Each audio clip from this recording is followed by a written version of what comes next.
males from their best genetics and utilize profit, or I didn't do anything like that. the lower 1/3 of their herd to crossbreed to full-blood Wagyu semen.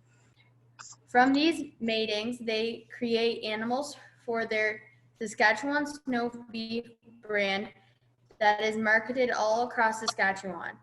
Ian is going to tell us how he does this and what tools he uses to make both enterprises successful. Excellent, thank you. So Ian, over to you. Hi, well, thank you very much for the introduction. I'd like to say hello to everybody. I'm sitting in my truck and trailer just outside of Regina, Saskatchewan. The day got a little caught up with me here, but I pulled over and we found some time to chat with you guys. So, yeah, I guess just to summarize what production was saying there, we got into this whole crazy Wagyu crossbred business about 5 years ago. And the reason, getting a lot of back here. So how it all started was years ago. I guess it really began was when my dad and uncle did all the breeding and ran the farm, and they were using quite a bit of beef on the dairy herd even back then. In our area itself, there's very few dairy farms, but there's a lot of cattle ranchers, and especially in the springtime, there's a pretty good demand for drop calves as soon as they hit the ground, and you can get upwards of $400 or $500 for a really good Angus Holstein cross calf then. And so they were doing quite a bit of that back in the day. And I happened to come along. I was just like a bunch of you guys here, very into 4-H and the WCC program we had out in Western Canada growing up. I fell in love with Holstein cattle and the Holstein genetics side of things, particularly in the showing side of business. And that's where my passion really stemmed from. When I was growing up and about your guys' age and through 4-H, it was quite a bit different time as far as where the industry was at. This was well before genomics, well before we had as large a dairies that we had. There was a lot more people active in the purebred side of the business. And basically what I was told back then from the original guys that were doing a lot of the marketing then was that, you know, if you invest into a really good cow family, you look after her properly, get a good milk record on her, take a good picture, you can sell embryos all over the world. And that was very untrue by the time I really got into the Holstein genetic side of things. We tried playing along with it, and to some moderate successes, but especially in our area with there being so few dairy farms, it wasn't going to do us any good to really try and market cattle genetics right in Moose Jaw, Saskatchewan. And so it was partly a little frustrating that at the same time the industry was changing so much. There were so many other people that did it so much better than we already had. And getting into the game, if anybody's ever been into it, it can be quite difficult. And so fast forward to 5 years ago, where our herd was quite a bit significantly better. We were still investing in genetics and trying to really breed high-end Holsteins, but more so for our own use. On the show side of things, it's very much so just a hobby at a large expense rather than a tool. And but also with it being as needs to mute their screen. I get a lot of feedback. Anyways, yeah, so 5 years ago, we were still doing a little bit of beef breeding, but I happened to stumble across the Wagyu breed.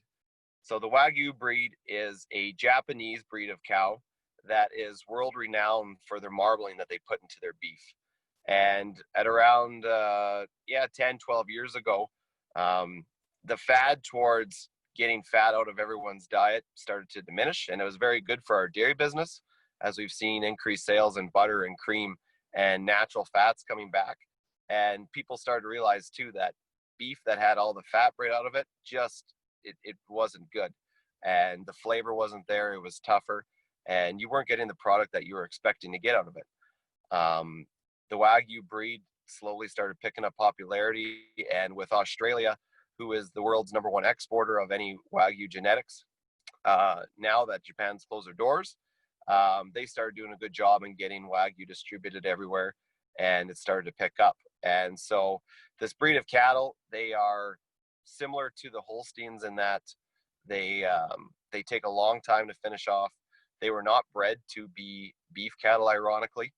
And so Holstein beef takes a longer time to finish, but what you get out of it is a really high marbled product that's got this beef that kind of melts in your mouth, and it's the best steak that you'll ever have in your life. And so I remember it was at the Royal Winter Fair in 2016. We went out for supper in Toronto at a higher end restaurant, and I ordered a Wagyu cross steak, an F1, which is just the first cross. So it was a Wagyu cross with Angus from Snake River Farms, who's the largest distributor down in the United States. And anyways, the steak was $85, and that was just for the steak. And as I was eating it, I was thinking, this is the best steak I've ever had in my life. And with breeding these couple cows that I had at home to Wagyu, maybe I could take this up a notch and try and really grow it into a business that can continue to keep growing and could be self-sustaining and not just be a hobby, but actually bring some income in for our farm. And so we're not quite where we want to be. We're still very much in our growth stages. But we've harvested 16 animals so far, taken them to the abattoir, and our marketing plans have kind of shifted too, because it's uncharted territory for the most part. And so we started off with doing the farmers markets. I got into a high-end restaurant, and actually during all this COVID craziness, the restaurant sales dried up. But from that, I've gotten hooked up with 2 different local food distributors that source all locally grown Saskatchewan products, and they do a fantastic job of featuring our products, and they deliver right across the province. And so at the moment, that's how we're selling our beef. Is there anybody else that's still on? I'm just talking to a blank screen. Is everybody here? Yeah, we're all here. We can hear you perfectly. There we go. Okay. So yeah, that's, I guess, kind of summarize up a little bit. If we want to go into the Wagyu side of things more, like I said, it's the Japanese breed of cattle, and a little bit of the history of the Wagyu breed is that when I said they weren't bred for their beef. Hundreds of years ago, there was actually a decree or a law in Japan that prevented people from legally eating meat. And so everyone was just vegetarian over in Japan. And so rather than use their cattle for beef purposes, they were breeding them to be used as kind of like oxen in their fields. So they would tend to their fields. And so if you ever Google up a picture of full-blood Wagyu, they have these bigger front ends, these skinny little rear ends to them, and they were bred to be this working animal. So when the decree was lifted on this ban of eating meat, the Japanese all of a sudden discovered that they had this fantastic beef product. And there was only a short window where the Wagyu genetics were ever exported out of the country, and that was in the early 90s.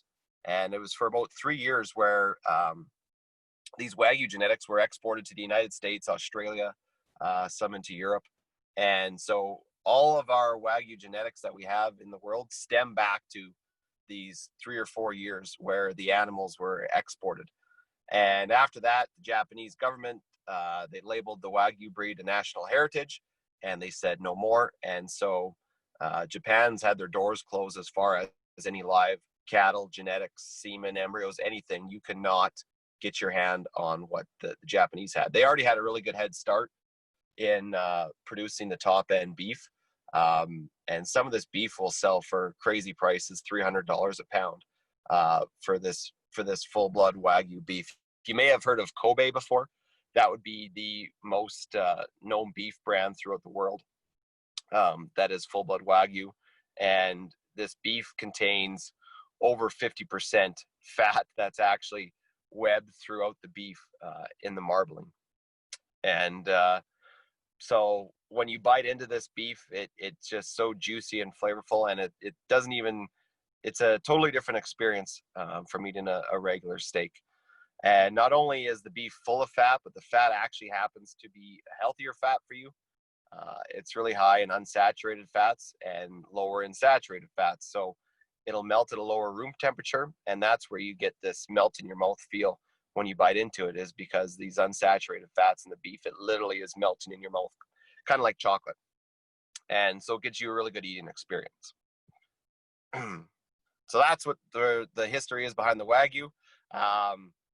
Yeah, going back to Toronto, I guess when I had that steak there, that's when I really started going on YouTube and researching the breed a lot more. And rather than just breeding an animal randomly here and there to Wagyu, I started to stagger how often I was breeding some of our Holstein cows to the Wagyu semen, and try and make sure I was having a couple calves born every month. Since then, our herd has now gone to using the Wagyu semen exclusively as our beef breed. We started out doing Angus and Wagyu kind of 50-50. And now we've gone to 100% Wagyu. And the hope is that within about a year and a half time, I will be able to be finishing off one animal every week versus one animal every month, which is where I'm at right now. And yeah, we just hope to keep growing the business, keep the quality and the consistency up in the beef, and try and build a really reputable brand of beef to sell throughout Saskatchewan. Is there any questions yet? I haven't. Where's the cat? Oh, just a sec. I have someone who's pulled up wanting the question. Hi. I'm on a Zoom meeting at the moment with a bunch of 4-H kids. I'm sorry. Oh. Sorry about that. It's 100 pounds. I can't do it. Okay, I just saw somebody and thought, oh, sorry. No problem. Maybe I should just go help that lady. We're in a 4-H thing. What? Can we wait 1 minute? Absolutely. She's driving away. I thought she was giving me heck for parking in her lot here. Okay, so yeah, on the Wagyu breed itself, why I chose the quality, our marketing plan. Like now, one animal a month we're harvesting, and I guess going back to the Holstein side of things, which really got me fueled up for. Like I said, I'm very in touch with our genetics in our herd. We show cattle from right across from British Columbia all the way out to Toronto at the Royal Winter Fair. We've taken animals to. And so the Holstein is still where my passion resides. And jumping into the Wagyu side of things was just a way to diversify the farm. Like I said, selling the genetics it's been pretty tough. And this whole COVID thing has even amplified that a little bit more. When you can't take animals out to shows or 4-H or anything like that, some of those markets start to dry up. Whereas on our beef side of things, it's actually picked up. The consumer is looking to be in tune with the farmer, and it gives us an advantage where we can tell our story. If you go on our Instagram or our Facebook pages, I'm trying to just, showcase, here's exactly where your beef comes from. Here's our story. We treat the animals well. They have a good life, and you can really feel good about eating our product. Oh, I saw a question there. How long does it take to finish a Wagyu?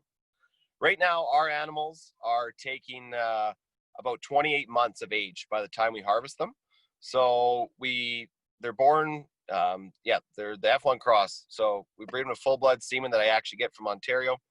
After the calf hits the ground, it goes through our nursery, through our hutches, and they go side by side with all of our Holstein calves. So I'll have a pen with a calf from an embryo transfer hanging out with 3 Wagyu Holstein crosses, and it happens pretty frequently. Our hutches are lined with about 50% crossbred calves right now. So then they get raised up with the Holsteins at about 18 months of age is where the big difference in their diet turns. So our Holsteins are starting to get bred at 12 to 15 months of age, and the Wagyus, by the time they're about 18 months of age, they go into our finishing pen. And it's a pretty simple setup. All it is a creep feeder that we make our ration in our TMR mixer. So we put our ingredients in, our hammered barley, whole oats, distiller's grains, molasses, a product that I actually import out of Texas that's supposed to help with marbling. and lower stress on the animals and keep them on feed better. And so we mix it up in the TMR mixer wagon, and we auger it into this creep feeder. And so the animals get free choice of the ration, they get free choice of barley silage, and they just kind of chill in there all together for 10 months. Lots of fresh water, fresh bedding in the wintertime, keep them as clean and happy and stress-free as possible. It's no different in the Wagyu breed than it is with the dairy, in that you need a very low stress animal to get the best production out of them. It doesn't matter what kind of animal agriculture you're in. If you're stressing your animals out, you're not going to get a good product. You're not going to be profitable. And the consumer doesn't appreciate it either. How heavy does a Wagyu get? They get big. When they're crossed with the Holsteins, I don't have a scale to get a live weight on them. But typically an animal we'll call it the hanging weight, so how big the carcass is at the abattoir. And usually an animal will be about 65% of their live weight will be their carcass weight. And so our steers have averaged about 1,150 pounds hanging weight, and the heifers have been about 1,050 pounds. Typical animals will go through the large abattoirs in Brooks and High River. They really like to try and get like a high 800, low 900 pound carcass weight. So we have quite a few more pounds of meat and fat in our carcasses than what you'll find in the typical feedlot animal. And that all comes from the frame size of the Holstein, because the Wagyu breed themselves are actually a very small framed animal. I toured the farm a couple of times now, Wagyu Sakai, and they're in Pushlish, Ontario. And Brianne knows Kevin Hayden very well. And so they have the full-blood Wagyu, and that's where I get my genetics from. They are one of the best full-blood Wagyu herds throughout the world. They just set the world record for the price of live embryos. They sold a package of 4 embryos for $23,000 a piece. And yeah, pretty significant. And so that's who I work with to get the best Wagyu genetics from, to cross on the Holsteins, because there's a lot of guys out there that will try and jump on the Wagyu brand because the name itself has such a good reputation for quality beef.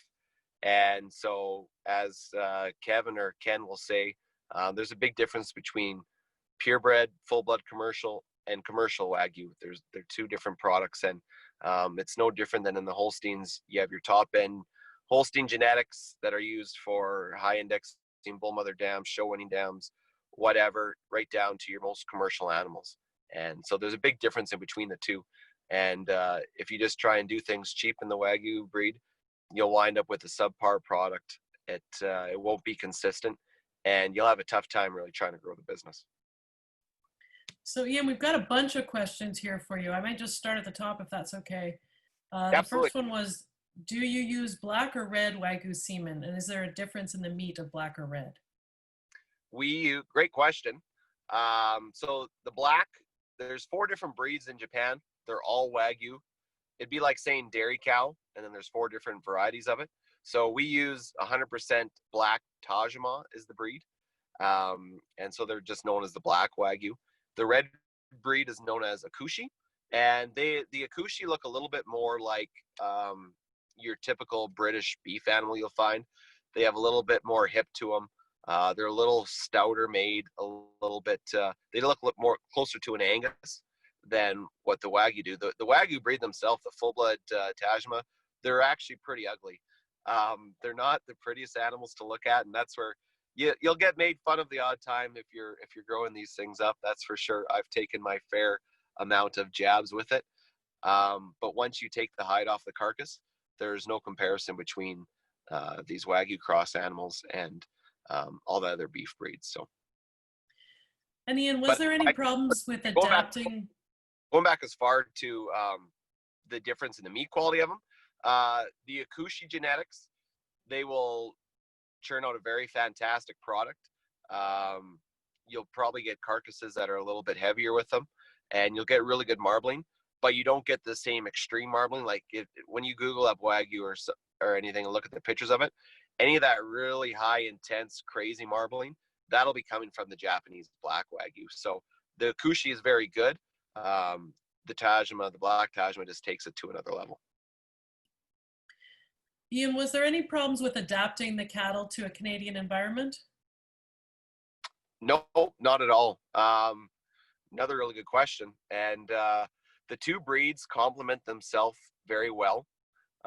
So as I was saying with the Wagyu breed, the genetics that we have access to, all of them stem back to those couple years where the genetics were exported. And so they're extremely line bred. And our Holstein breed, we know every 20 years it goes back to the same genetics, and they're extremely line bred as well. So when you have these two very distinct bloodlines and you cross them on one another, the hybrid vigor that you get out of these calves is phenomenal. The health of the animals is just fantastic. Rarely do you need to treat an animal.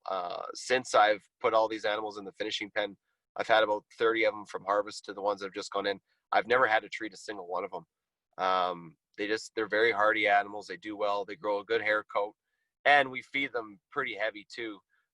So they're getting the energy, and our winters are the harshest that you can find in Canada, in Saskatchewan.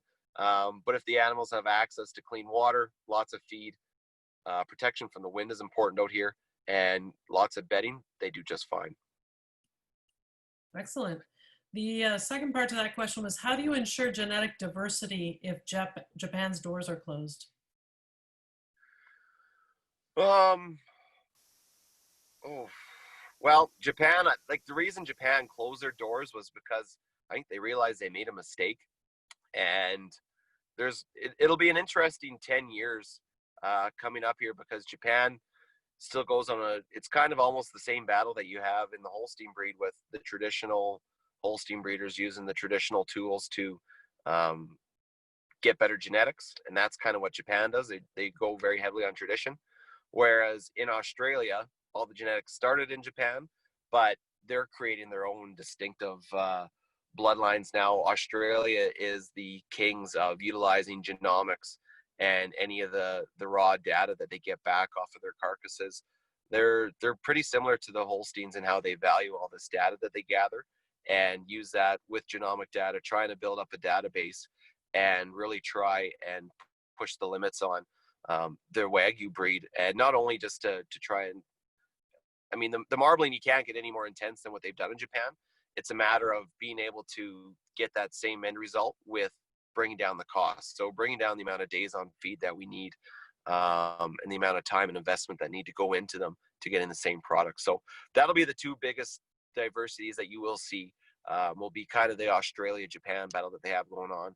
Up here in Canada, it's fairly new, I guess, to our country. And the United States, I don't know, they kind of seem to chasing their tail there a little bit on what direction they're heading in with their Wagyu breed. Do you ever consider purchasing full-blood Wagyu embryos instead of beef on Holstein? I've thought of that question a million times, yes. Yeah, I thought of it because we actually have a commercial cow-calf part of our operation too, where we raise up an Angus-based maternal herd, cross them with Charolais, and we aim for the heaviest calves in the fall. I could replace them and put Wagyu in. But the thing with the Wagyu breed, and if any of you guys are ever thinking of getting into anything like this, is you really need to make sure that you have a home and a market for your beef before you just jump all in.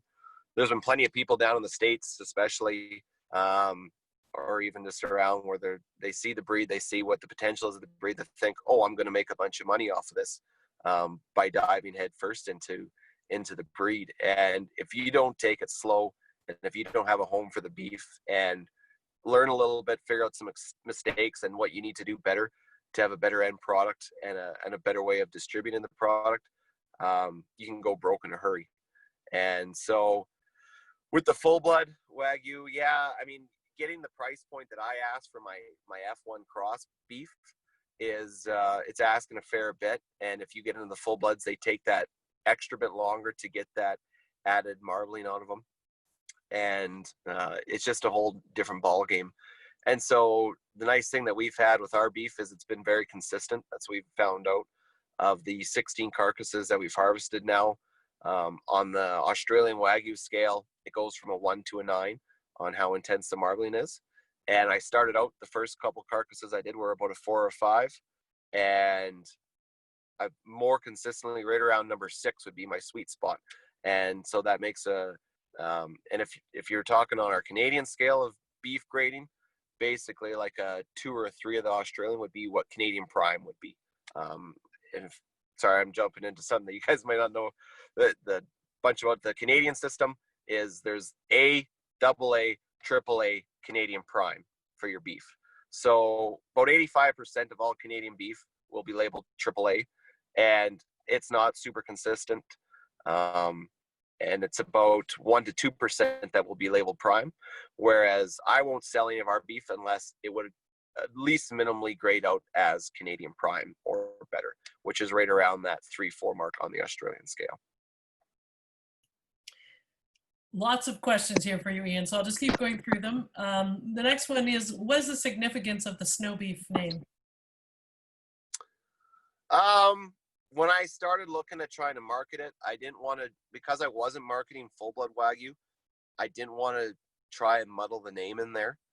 And when you look at the beef and all the extra fat marbling running through it, it looks like it's snowing. And so that's where the idea of the name came from.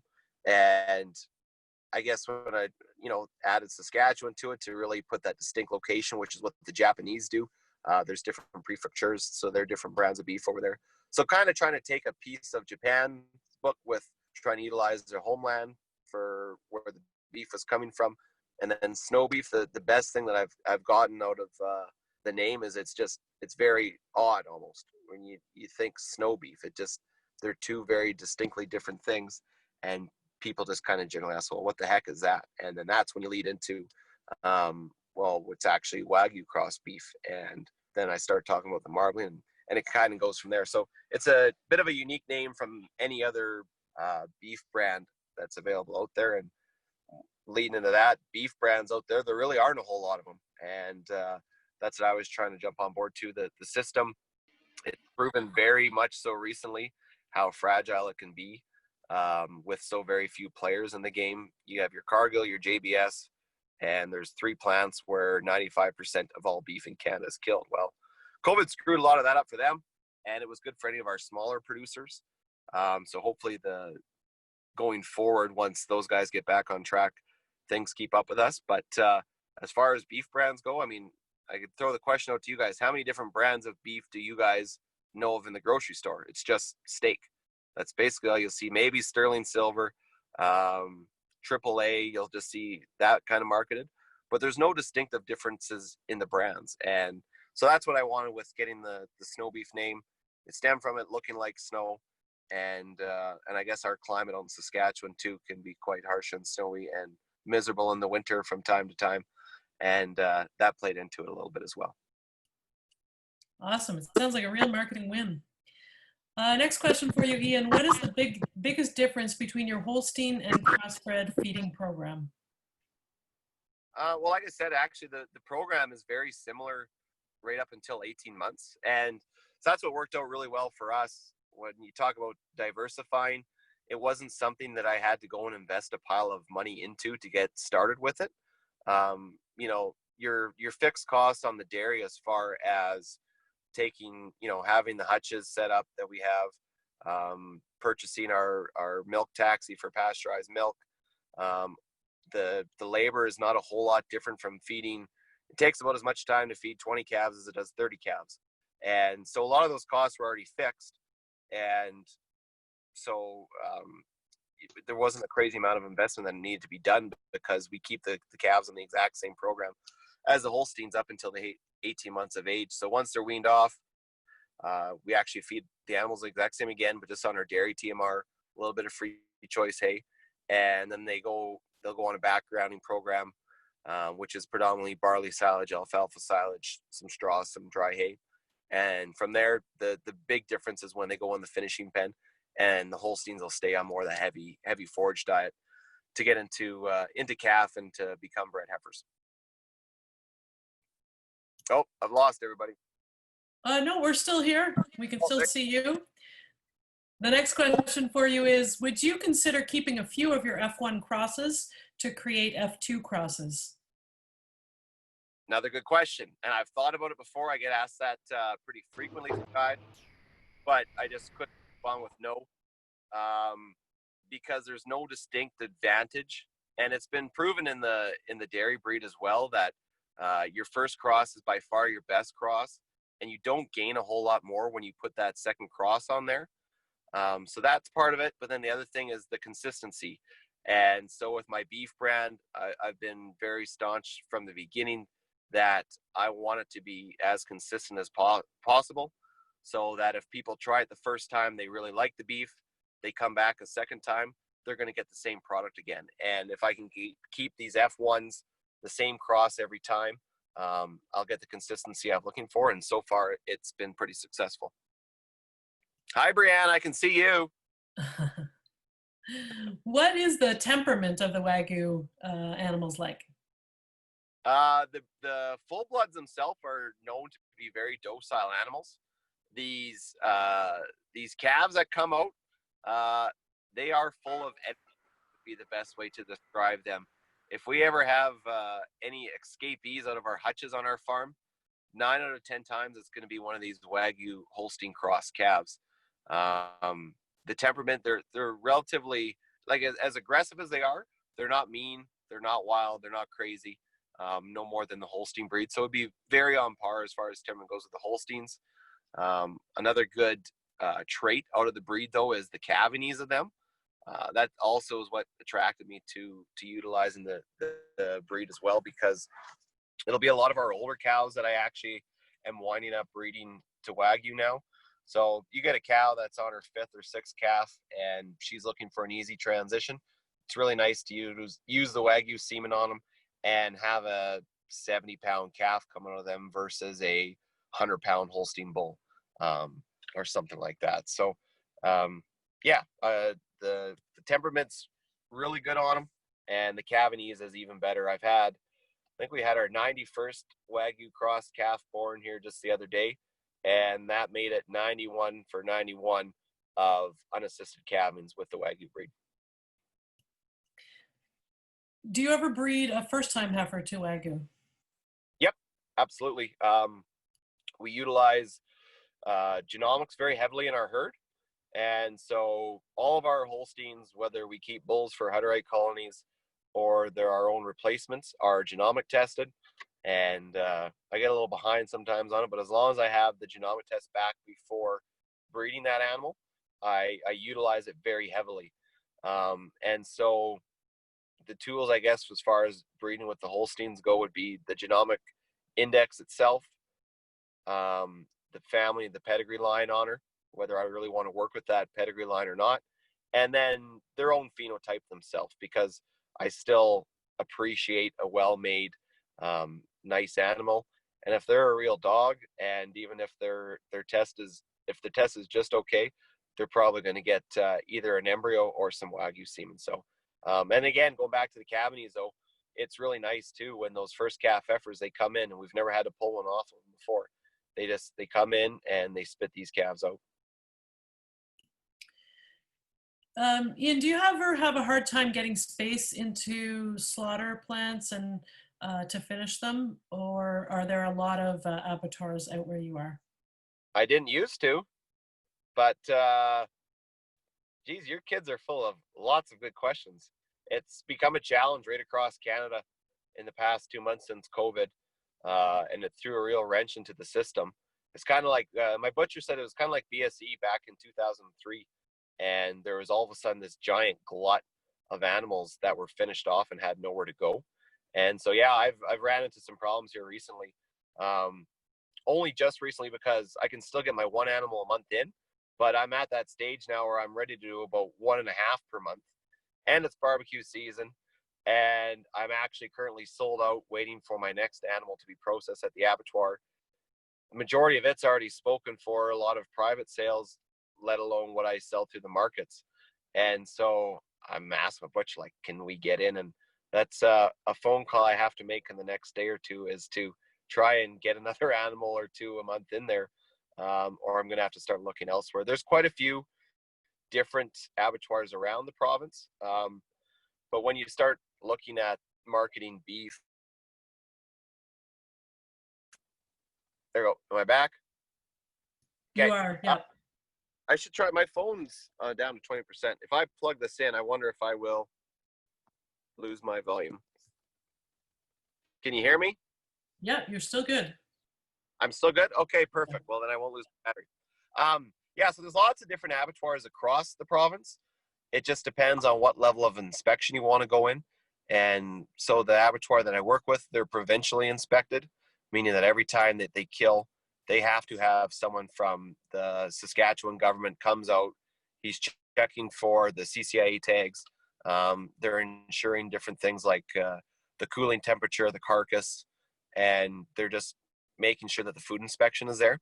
So that's the provincially inspected one. Federally allows you to be able to sell across Canada, but there's no federally inspected plants in Saskatchewan. So like I said, when it comes back to those three big players that own the market, it kind of handcuffs a guy. And I'm really hopeful that down the road here, perhaps maybe our federal government will ease the restrictions that we have, because my beef is saleable to all four corners of Saskatchewan, but it is currently illegal for me to sell out of province just to federal regulation. And so that's going to be a challenge I'm going to have as I get bigger and try and grow this product, is where I'm going to be able to take these animals that if I look outside of the province to try and sell it. But right now the goal is just to be known as the best beef in Saskatchewan.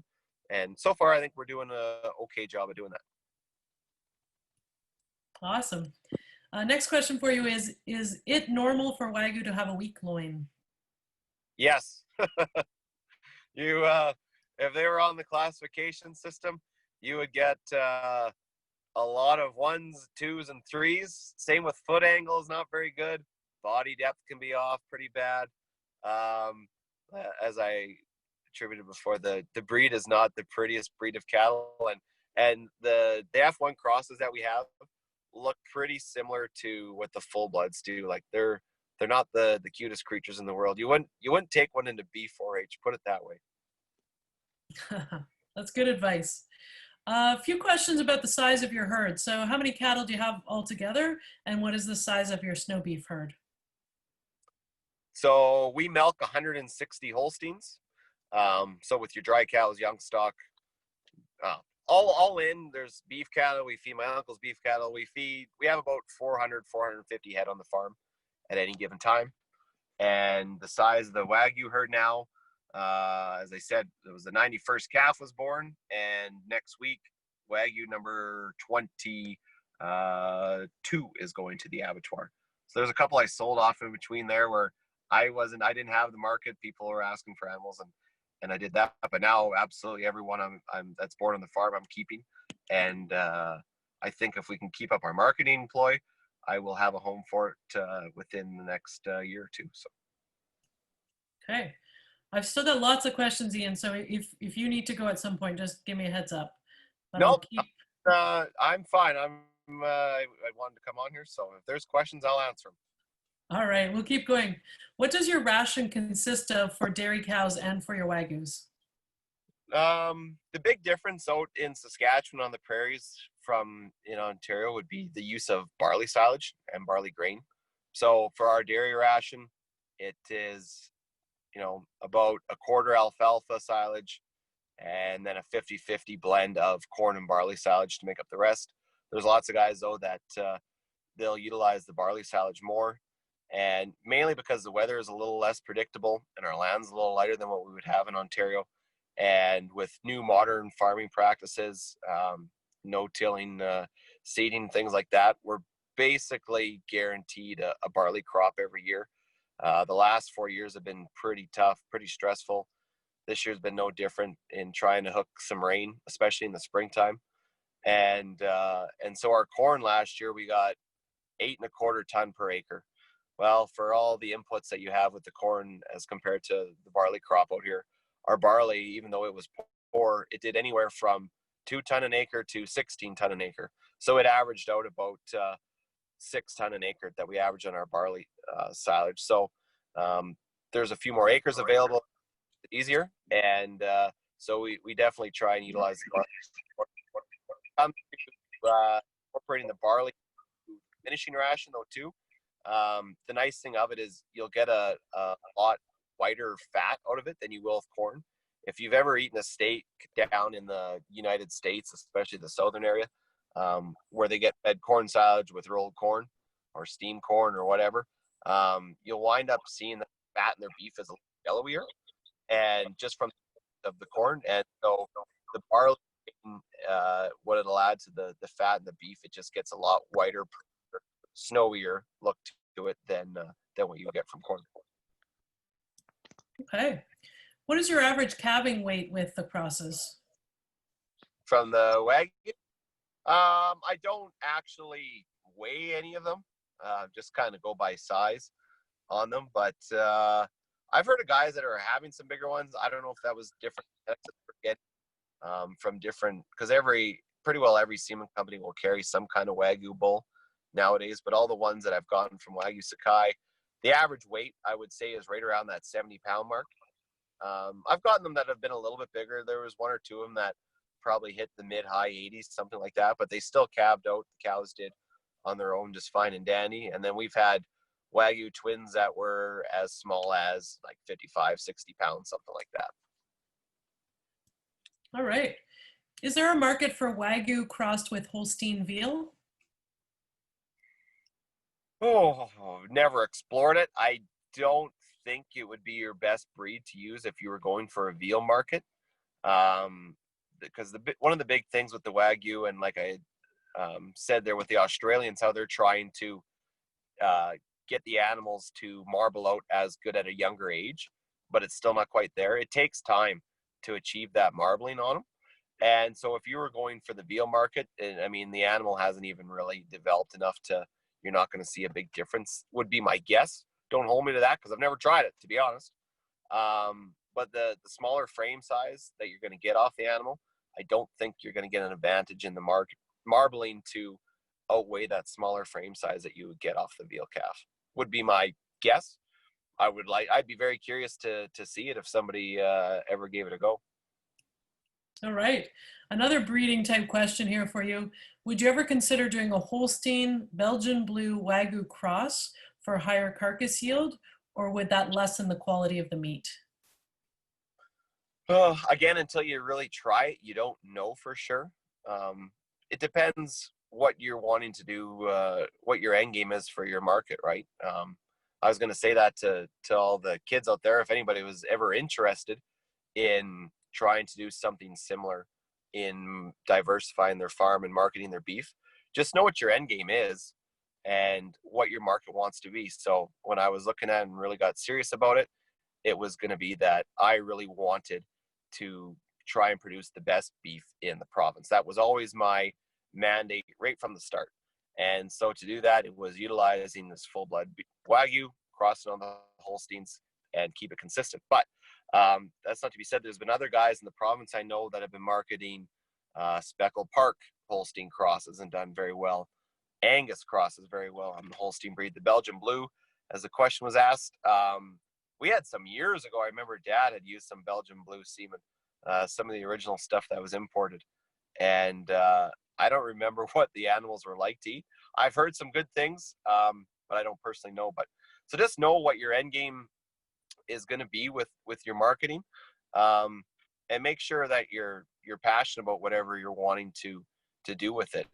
You wanted to go the organic, or you wanted to do the grass-fed route, or there's lots of different ways to look at diversifying with a beef program. And then how do you want to sell your beef? Are you looking to sell into the restaurant side? Are you looking to get into selling halves and quarter carcasses? Are you wanting to sell at the farmer's market, or put together like boxed beef programs for $100 to $300 boxes of assorted meat? There's lots and lots of different ways you can go about trying to market your beef. And so just have a game plan with it and stick to it. That's been the one big thing too.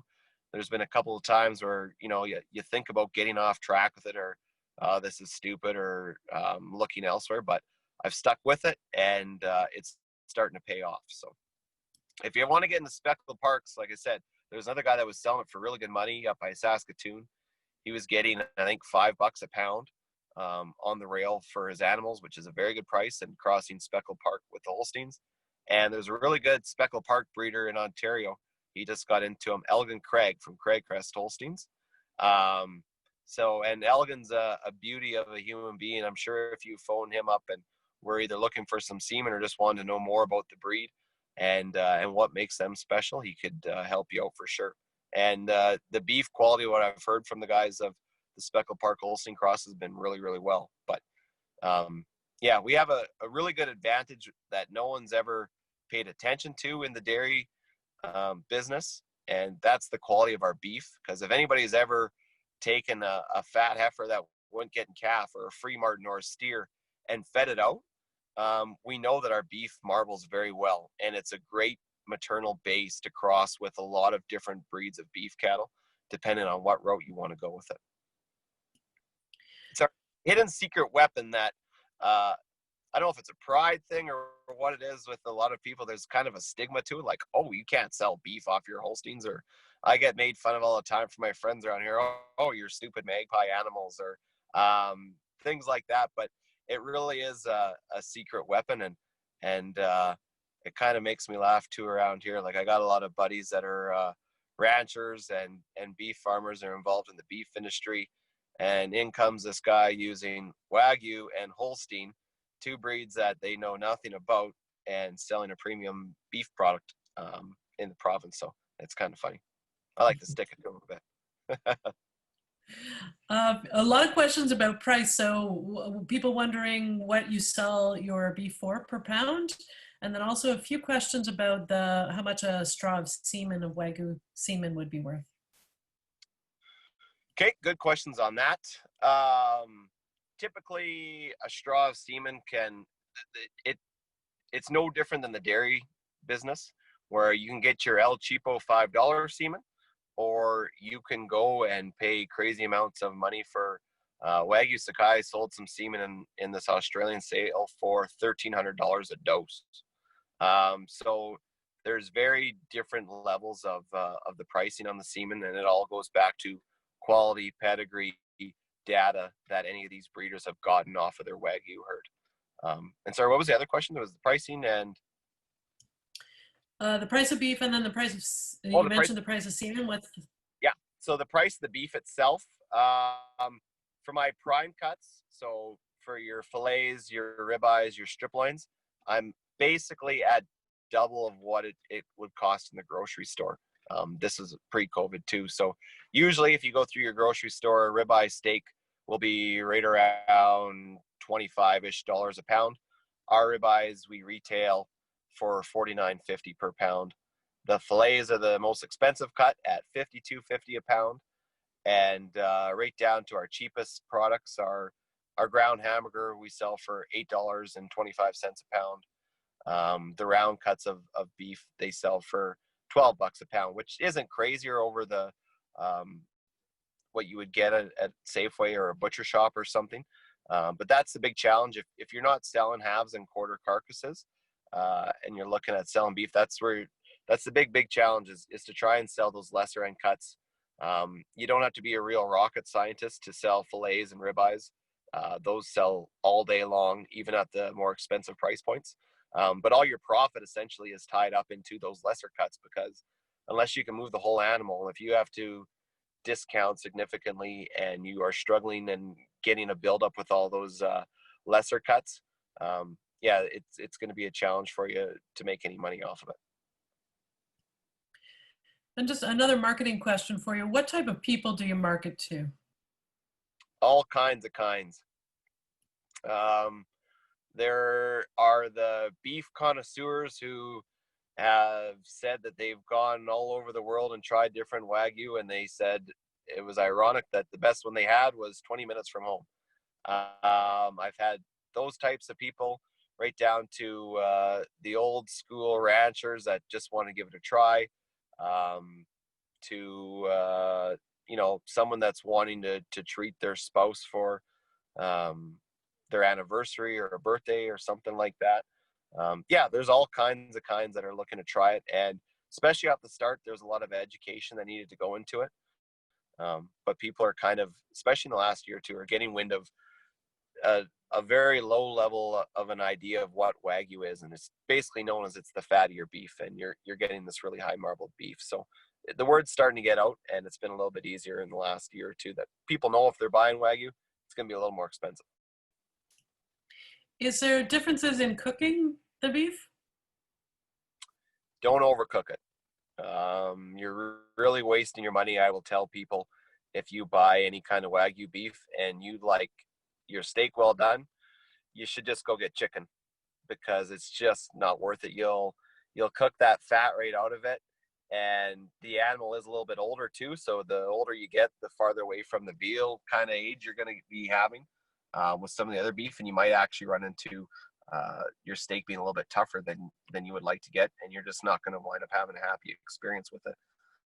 I've had guys that have cooked it just blue rare, and I've had it that way myself, kind of more of like a carpaccio style dish, which is just a rare, just slicing it as thin as possible, and it's awesome. Like it's really awesome. So the redder you go with your steaks, the more you'll like it. With your ground hamburger, if you know and you trust your abattoir where it's coming from, again, you can cook it more on that medium side rather than traditionally the overdone dried out burgers we've had before. All right. A question about your farm. So how many acres do you farm? Altogether, the farm, there's right around 3,000 acres. So that makes up hay land, pasture land, land that we'll kind of rent out with some of our guys that do some custom farming for us. They'll in turn drop straw for us and things like that. But yeah, there's about 3,000 acres. This year we have 800 of those into barley. We got another 100 into corn, a couple hundred into oats, and then there'd be another 800 or so with hayland, so predominantly alfalfa, and then the rest would be made up as just pasture land. Okay. And I think the last question I have here so far, and we can open it up for any other ones, is somebody's wondering if they're smart calves, or do you have to tube them the first time, or are they okay to get on a pail? Depends who you ask. I guess I'm not as much of the calf feeder. They can be both. They can be so smart that they turn stupid sometimes. It's really good and important to get those calves bottle fed their colostrum. Makes a big difference. Like I was saying with the hybrid vigor, these things, they hit the ground and they're up and running around right away, trying to suck everything they can quite quickly. And if you allow a calf to suck that first colostrum, sometimes you have difficulty getting back on the bottle and onto the bucket. But all in all, they're very aggressive calves that they take to any of the different feeding systems and changes that we throw at them. And another question has come in here for you, Ian. Have you ever switched back and forth between a mix of a Holstein heifer and Wagyu semen, and a mix of a Wagyu embryo and a Holstein steer? Sorry, say that again. I might have read that wrong. Have you ever switched back and forth between a mix of a Holstein heifer and a Wagyu semen, and a mix of a Wagyu embryo and a Holstein steer? Wagyu embryo and Holstein steer. I'm not understanding the question, I don't think. Where's Nathan? Nathan, do you want to explain a little bit more of the question for us?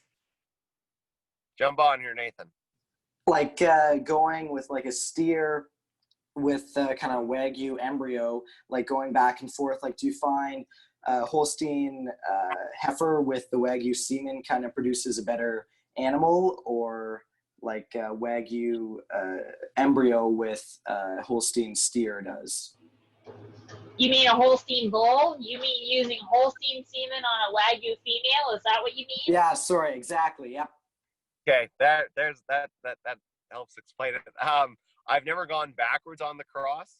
It's always just been the dam will be a Holstein, and then we use the full blood semen to cross onto the Holstein. So it's always we've been the same cross right from day one for any animals for the snow beef.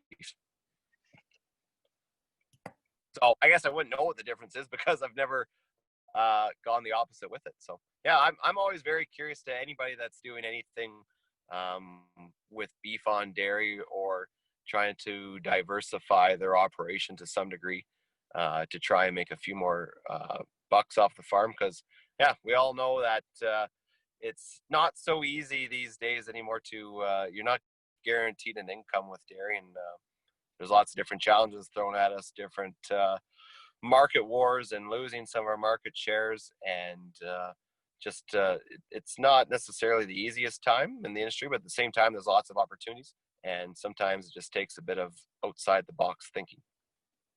I would really like to personally see our breed associations look into the beef quality of our animals, especially when so many people are looking at breeding beef semen onto the Holsteins, and there's just a really untapped source and identifying pedigrees and genetics that it really wouldn't take a whole lot to try and get some data brought back and to see which of our lines, you know, whether they marble better, whether they have a larger ribeye size, whether the fat content has more unsaturated fat, which leads you to a better tasting fat. Just different things like that. I would never expect, and I wouldn't do it myself, to start breeding the Holsteins just because they have the really good carcass quality to them. But if you're looking at two different bulls and one is substantially better, maybe that's the bull you choose. And I honestly don't see why there's any reason why any of our dairy breeds couldn't rival the Wagyu breed as far as marbling content and fat quality and ribeye size and things like that if we actually started looking towards it. And it's just, I don't know why everyone there's very few people that will ever agree with me, and most usually just laugh at me about it. But I'm going to jump in there, Ian, and tell you that I'm on the Jersey board, and you're not alone. Jersey breeders are actually, we've been talking about it for a couple years, and we're slowly making some headway. So the Jersey people do agree with you. Well, good to know. I got 4 jerseys. I don't plan on breeding them beef anytime soon, but if I need to, that's good to know. The Holstein breeders have been a lot more difficult. Like I said, everyone just kind of scoffs at you, but we all know it's becoming a bigger and bigger part of our business, and it's something I think really needs to be looked at. All right. Any other questions for Ian? Feel And if any of you free guys to unmute yourself and ask directly, or you can type into the chat box. And I'll just say, guys, too, if you come up with a question, or if you're interested in doing something similar back at home and you want to reach out to me, by all means, just the easiest would be to find me on my my Facebook page. Just type in @Saskatchewan Snow Beef. It'll pop up there. So I encourage you all to follow along anyways, and give us some likes and shares on stuff. And but yeah, if you ever are interested in doing something similar, feel free to reach out to me, and I'll either try and get back to you on there or leave you my number, and yeah, we can talk further on it. Excellent. That's a great offer. I don't see any other questions coming in. Just last chance for members.